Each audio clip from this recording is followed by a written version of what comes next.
and had to leave that field of service. He had planned and hoped for a lifelong career in military that was cut short because of the injury sustained in an explosion in Iraq. I think we're honored today to have a fine young man, William Smith, speak to us.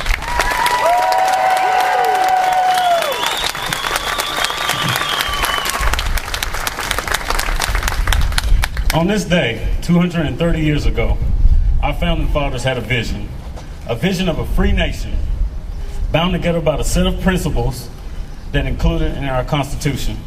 Perhaps no commander in military history has faced more obstacles to put together a fighting force than George Washington.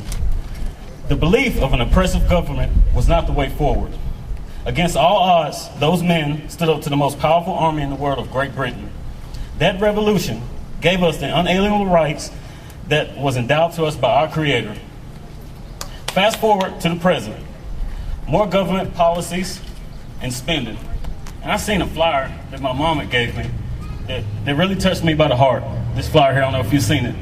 And it's a verse by Thomas Jefferson that says, "I predict the future happiness of Americans if they can prevent the government from wasting labors of the people under the pretense of taking care of them." Regardless of the political winds in Washington, it cycles every 4 to 8 years. Bigger government and higher taxes is not the answer, but it's the problem. Giving the government an infinite power to regulate and legislate over every aspect of our lives for political gains must stop.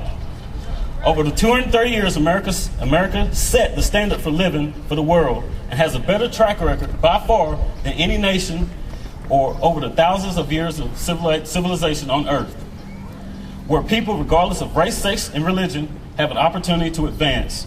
But today, we need more conservative ideas more than ever. So as the people, we need to hold our elected representatives accountable and let them know that we don't want policies that lead to higher taxes and that we don't want bigger and inefficient system. We want a government that was set in motion by our founders that works for the people and by the people.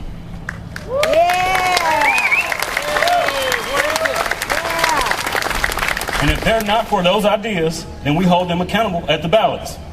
Make your voice heard. Stay involved. Call, write, or email your senators and let them know that we stand for a government of free individual spirits, fiscal responsibility, and a strong national defense.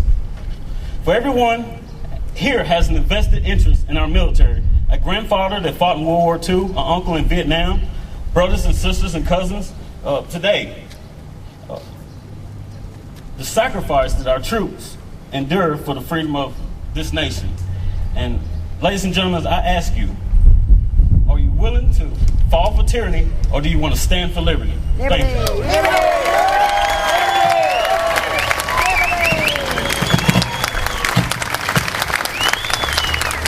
Outstanding.